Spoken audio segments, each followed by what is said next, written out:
오늘 우리에게 주시는 말씀은 고린도전서 15장 12절로 20절입니다. 고린도전서 15장 12절로 20절 말씀 교독하시겠습니다. 그리스도께서 죽은 자 가운데서 다시 살아나셨다 전파되었거늘 너희 중에서 어떤 이들은 어찌하여 죽은 자 가운데서 부활이 없다 하느냐. 만일 죽은 자의 부활이 없으면 그리스도도 다시 살지 못하셨으리라. 그리스도께서 만일 다시 살지 못하셨으면 우리의 전파하는 것도 헛것이요 또 너희 믿음도 헛것이며 또 우리가 하나님의 거짓 증인으로 말씀드리니 우리가 하나님이 그리스도를 다시 살리셨다고 증거하였습니다. 만일 죽은 자가 다시 사는 것이 없으면 하나님이 그리스도를 다시 살리시지 아니하셨습니다. 만일 죽은 자가 다시 사는 것이 없으면 그리스도도 다시 사신 것이 없었을 터이요. 그리스도께서 다시 사신 것이 없으면 너희의 믿음도 헛되고 너희가 여전히 죄 가운데 있을 것이요. 또한 그리스도 안에서 잠자는 자도 망하였으리니 만일 그리스도 안에서 우리의 바라는 것이 다만 희생뿐이면 모든 사람 가운데 우리가 더욱 불쌍한 자리라. 그러나 이제 그리스도께서 죽은 자 가운데서 다시 살아 잠자는 자들의 첫 열매가 되셨도다. 아멘. 시원 찬양대 찬양으로 하나님 앞에 영광 돌리겠습니다.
앞뒤에 좌우에 있는 분들하고 인사하겠습니다. 예수님 부활하셨습니다.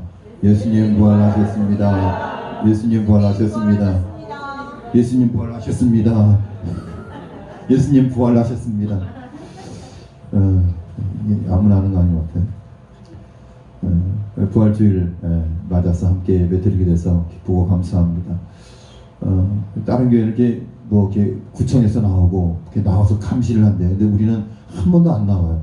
우리 이장님 힘쓰셨나? 나오지 말라고? 기도를 세게 했나 우리가? 다른 교회는요, 개척교회들도 계속 나옵니다. 2명씩 3명씩. 그래서 언쟁이 붙기도 하고 시비가 붙기도 하고 그런다 그래요. 우리도 나왔다 그러면은 이게 규정을 지킨 거예요? 안 지킨 거예요? 안 지킨 거예요? 안 지킨 거예요? 2m씩 떨어져야 돼요. 신건사님하고 정건사님 2m 안 돼. 1m밖에 안 돼요. 그러니까 2m씩 앞뒤로 떨어져야 돼요. 그러니까는 오인재 집사, 서집사님 거기 앉으면 안 돼요. 그러니까 심지순 집사님까지 거기 떨어져야 돼요. 그러니까 두 칸 건너서 앉으면 여기 몇 명 왔겠어요? 한 10대명밖에 못 앉아요. 효성교회에도 물어보니까요, 본당에서 40명밖에 예배 못 드려요. 40명 예배 드리고 나머지 어디로 가요? 딴 데로 가요. 그래서 모니터로 예배를 드리는 거예요. 저희 선배 목사님 교회는 3번 예배를 드린대요. 거기 예배 인원이 한 120명밖에 안 돼요. 120명밖에 안 되는데 본당에 몇 명 들어가? 40명밖에 못 들어가요. 그러니까 3번 나눠서 예배를 드린다고 해요. 근데 그 교회는 계속 찾아오고 계속 감시하고 그러다 보니까 그렇게 안 드릴 수가 없는 거예요.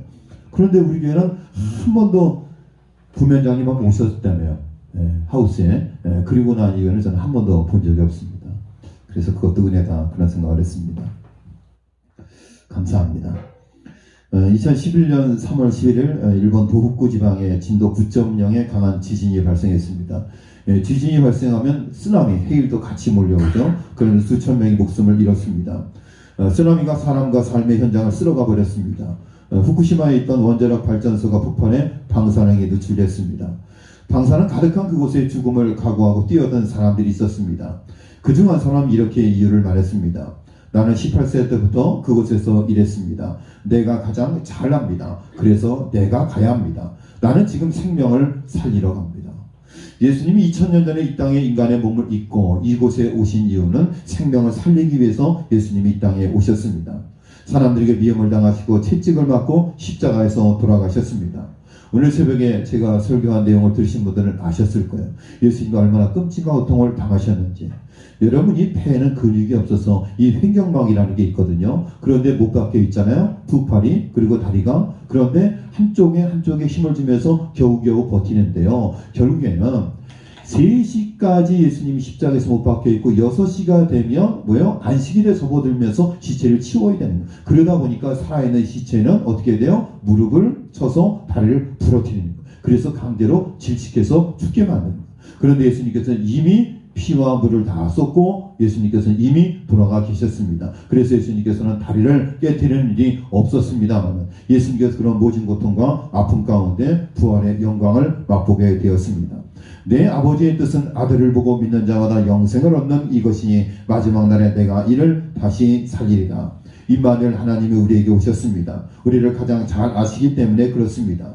십자가에 못 박혀 죽으시고 다시 사셨습니다. 우리에게서 죽음을 물리치고 생명을 주길 원하셨기 때문에 그렇습니다. 예수께서 십자가에 처형되시고 사흘 동안 무덤 속에 계셨던 그 시간은 예수가 패배했다, 그런 거죠. 그런 슬픈 소식이 입과 입을 통해서 예루살렘과 갈릴리에 퍼졌습니다. 주님을 대적한 자들에게는 결국 우리가 승리했다는 안도감을 갖게 했습니다. 그러나 주님께 소망을 두었던 사람들에게는 비통함과 절망감과 두려움에 빠져있는 암울한 시간이었습니다. 그러나 부활주일 새벽 빈 무덤을 발견한 제자들과 여인들의 입을 통하여 예수가 죽음을 패배시켰다는 소식이 전파되면서 새로운 생명이 움트는 새 역사의 아침이 밝아지게 되었습니다. 부활은 예수가 피할 때가 아니라 예수가 죽음의 권세를 이기셨다입니다. 저와 여러분들 예수가 죽음의 권세를 이기셨음을 저와 여러분의 삶과 입술을 통해서 고백되어지는 이 부활주일이 될 수 있기를 주의 이름으로 간절히 축원합니다. 부활신앙을 가지면 우리에게 무엇이 유익한가, 어떤 능력이 임하게 되는가. 첫 번째, 부활의 신앙을 갖고 있는 사람들은 내 믿음이, 성도들의 믿음이 결코 헛되지 않음을 확신하게 되는 거예요. 야, 내가 지금까지 믿음을 지키며 살아왔다는 것이 결코 헛되지 않다는 것을 부활신앙이 확신하게 만들어주는 거예요. 개나리와 함께 봄을 알리는 진달래는 그에 얽힌 전설도 많습니다. 고려의 개국공신인 복지겸이 병들었습니다. 딸이 산에 올라 100일 기도를 드렸습니다. 꿈속에서 아미산에 핀 진달래꽃으로 처방을 받아 치료받았다는 얘기가 전해옵니다. 이것은 전해 내려오는 그런 전설과 같은 이야기입니다. 여러분, 무슨 진달래에 약효가 있는 것은 아니지만 어쨌든 정성껏 기도했더니 꿈속에서 환상을 통해서 이 진달래꽃 처방을 받고 아버지의 병이 치유받게 되었습니다. 남녘산에는 진달래가 활짝 피고 있고 이 시동리에도 진달래가 피고 있습니다. 진달래는 내가 진다고 할래 라고 해서 진달래입니다. 진달래는요, 내가 진다고 할래. 진다는 것은 여러 가지 의미가 있습니다. 짐을 진다. 내가 진다고 할래. 예수님이 뭘 지셨어요? 십자가를 지셨잖아요. 내가 우리의 모든 죄짐, 인생의 모든 죄짐을 내가 십자가를 짊어질래. 그러니까 진달래는 예수님의 꽃이다. 해석이 너무 막 나갔나요? 진달래는 먼저 지는 꽃입니다. 봄꽃이 져야 여름이 오고 꽃이 져야 열매를 맺습니다. 그래서 진달래는 아름다운 선홍색 꽃잎을 떨고 그리고 먼저 하늘의 미랄로 지공합니다. 예수님의 꽃은 진달래입니다. 예수님은 수고하고 무거운 인생의 짐, 인류의 죄짐을 다 짊어지고 돌아가셨습니다. 내가 진다고 할래. 진달래꽃은 십자가에 못 박히신 예수님의 보혈을 연상하게 합니다.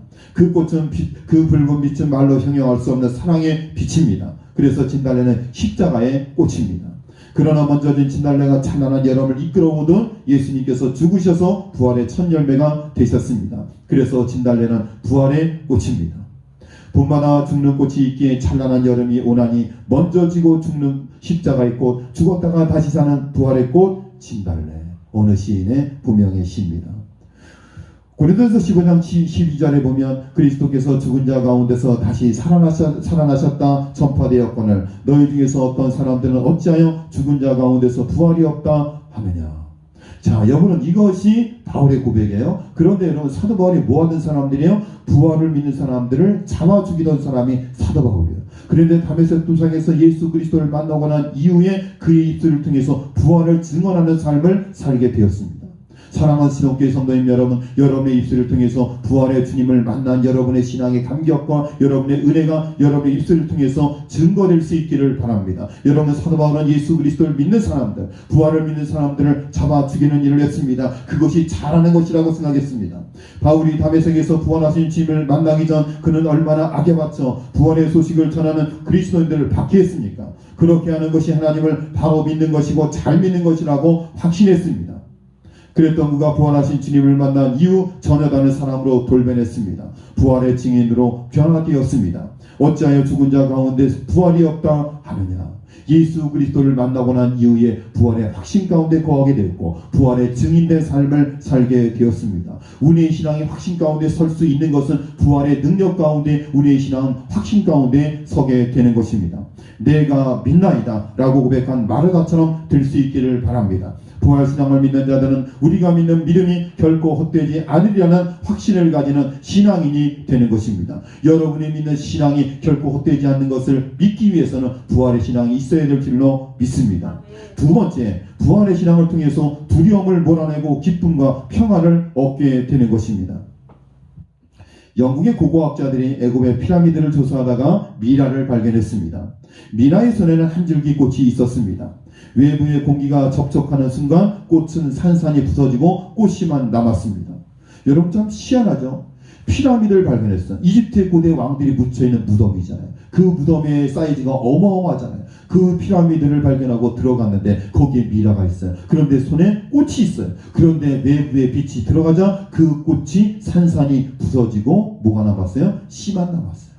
고고학자들은 3000년이 넘은 그 꽃씨를 영국으로 가지고 와서 심었는데 싹이 트고 잎이 나서 아름다운 꽃이 피었습니다. 지금껏 영국에서는 볼 수 없었던 전혀 새로운 꽃이었습니다. 스웨덴의 저명한 식물학자 이름을 따서 그 꽃을 다알이라고 불렀습니다. 우리나라에서는 이 꽃을 뭐라고 불러요? 다알리아. 다알리라고 부릅니다. 다알리아. 사람마다 자기 손에서 놓지 아니라는 것들이 있습니다. 권세, 명예, 돈. 그런 것들은 씨앗이나 향기가 없기 때문에 시간이 흐를수록 더욱 자신을 비참하게 만듭니다. 그러나 씨앗이 있는 꽃은 언젠가 다시 피어날 수 있게 아름다움을 되물림할 수 있는 것입니다. 어둠 속에서 빛이 보이지 않아도 언젠가 껍질을 깨고 아름답게 다시 태어날 수 있기 때문에 새 생명의 거룩함을 간직하고 있는 것입니다. 사랑하는 신옥교회 성도님 여러분, 우리는 무엇을 쥐고 있습니까? 씨앗이 없고 대물림 될 수 없는 명예와 돈과 이 세상의 것들을 움켜쥐고 사는 인생입니까? 아니면 복음과 생명을 움켜쥐고 사는 인생입니까? 여러분, 믿음과 소망과 사랑은 여러분 우리 눈에 보이지 않습니다. 우리 손에 잡히지도 않습니다. 그러나 거기에는 생명이 있습니다. 거기에는 능력이 있습니다. 그 믿음을 통해서 사람이 살기도 하고 그 믿음을 통해서 회복되기도 하는 것입니다. 죽음에서 빠져나오는 것은 부활이요 생명이 되시는 예수님을 믿는 것입니다. 유명한 흑인 목사 페리 박사는 예수 그리스도와 그리스도인의 부활의 상관성에 대해서 이런 예화를 들었습니다. 부활은 이것이다 이렇게 설명했습니다. 한 마리의 큰 뱀이 바닷속을 헤엄치면서 많은 산 고기를 집어삼켰습니다. 그러다가 날카로운 지느러미를 가진 큰 물고기를 집어삼켰습니다. 이 물고기가 뱀의 뱃속에 들어가 보니 너무 캄캄했습니다. 그래서 내가 여기서 나가리라 하고 날카로운 지느러미를 사용해서 그 뱀의 배를 찢고 빠져나와 버렸습니다. 그 뱀을 죽이고 나오니까 다른 작은 고기들도 모두 뒤를 따라 나와 살게 되었습니다.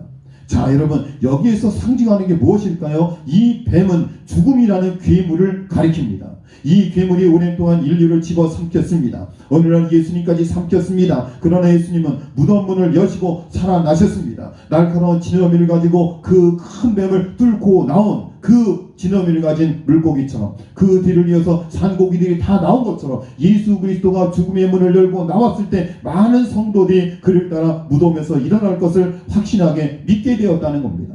여러분, 부활이 없다면 우리 얼마나 비참한 인생입니까? 막달라 마리아와 다른 마리아는 무덤을 찾았을 때 주께서 다시 살아나셨다는 천사의 말을 듣고 마음에 기쁨이 생겼습니다. 막달라 마리아와 다른 마리아는 큰 기쁨으로 무덤을 떠나 부활의 소식을 전하기 위해 다름박질하고 있었습니다. 그 여인의 발걸음이 저와 여러분의 발걸음이 될 수 있기를 바랍니다. 그 복음의 발걸음이 저와 여러분의 발걸음이 될 수 있기를 바랍니다. 그 기쁨의 발걸음으로 여러분이 나가서 부활의 증인 되시길 바라고 부활의 예수님을 증언할 수 있는 저와 여러분의 삶이 되실 수 있기를 바라겠습니다. 마지막 세 번째로 하늘 소망으로 넘치게 합니다. 부활은 오늘 우리에게 천국과 천국의 소망을 심어줍니다. 크리스천은 주님의 부활을 이렇게 고백합니다. 우리 주님은 부활하셨습니다. 항상 우리와 함께 계십니다. 그러나 막상 그 부활 주님과 동행하는지를 묻는다면 왠지 자신 없는 것도 사실입니다. 문득 동화 어린 왕자의 한 구절이 떠오릅니다. 오직 마음으로 보아야만 정확하게 볼 수 있어. 가장 중요한 것은 눈에 보이지 않는 법이야. 오직 마음으로 보아야만 정확히 볼 수 있어. 가장 중요한 것은 눈에 보이지 않아. 여러분, 가장 소중하고 가치 있는 것들은 우리 눈에 보이지 않습니다. 무엇일까요? 세상 중요한 것들, 믿음, 소망, 사랑. 제가 앞에 말씀드렸잖아요. 여러분, 믿음이 보입니까? 여러분, 소망이 보입니까? 여러분, 사랑이 보입니까? 여러분, 믿음의 크기를 사람이 평가할 수 있습니까? 여러분, 사람이 평가할 수 없어요. 그 사람의 믿음의 크기와 무게를 우리는 달 수 없어요. 그것은 하나님만이 평가할 수 있다는 말입니다. 세상 중요한 것들, 믿음, 소망, 사랑은 눈에 보이는 것이 아니라 마음으로 느끼는 것입니다. 부활 주님과의 동행 역시 마찬가지입니다. 그 부활하신 그리스도가 성령으로 내 안에 계심을 믿고 느끼며 무엇이든지 주님께 묻고 기도하는 것이 부활 주님과 동행하는 것입니다. 13년의 긴 투병 생활을 통해 이를 절실하게 깨달은 일본의 작가 미우라 아야코는 다음과 같이 고백했습니다. 오랜 요양생활 가운데 약해지면 곧잘 임마누엘 아멘을 외쳤습니다. 그러면 이상하게도 주님께서 곁에서 지켜주시면서 마음과 육신이 강해지는 것을 느끼게 됩니다. 누구에게 오해를 받을 때에도 이 짧은 기도를 드리면 전능하신 하나님께서 나를 강하게 살리심으로 나를 강하게 하심으로 순간 기쁨이 솟아납니다. 이것이 미우라 아야코의 고백입니다. 저와 여러분의 삶 가운데 힘들고 어려울 때, 외롭고 고통스러울 때 할렐루야 아멘, 임마누엘 아멘을 외치실 수 있기를 바랍니다. 그때 하나님께서 저와 여러분을 강하게 하시며 순간 기쁨이 넘치게 솟아나게 만들어 주실 줄로 믿습니다. 만일 당시도 부활 주님과 동행하고 싶다면 한번 고백해 보시기 바랍니다. 여러분 옆 사람과 함께 쳐다보시면서 한번 고백하겠습니다. 임마누엘 아멘. 임마누엘 아멘.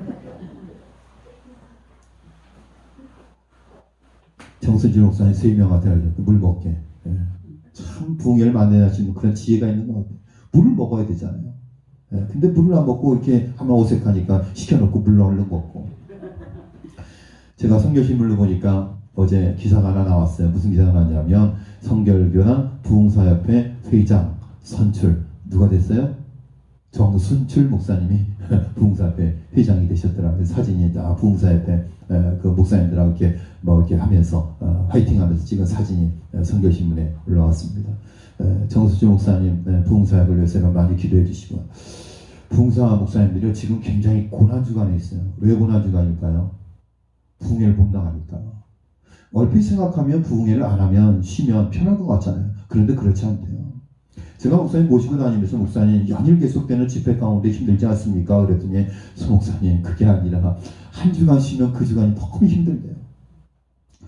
근데 저희 교회 부흥회 오셨을 때 그때가 딱 한 주간 비워놨을 때요. 진짜 그때 비워놓은 그때 우리 교회 부흥회 오셨잖아요. 근데 오히려 본인이 은혜 받고 힘을 얻어서 간다. 그런 간증을 하시더라고요. 그러면서 부흥회를 쉬면 설교를 쉬면 너무 힘들다는 거예요.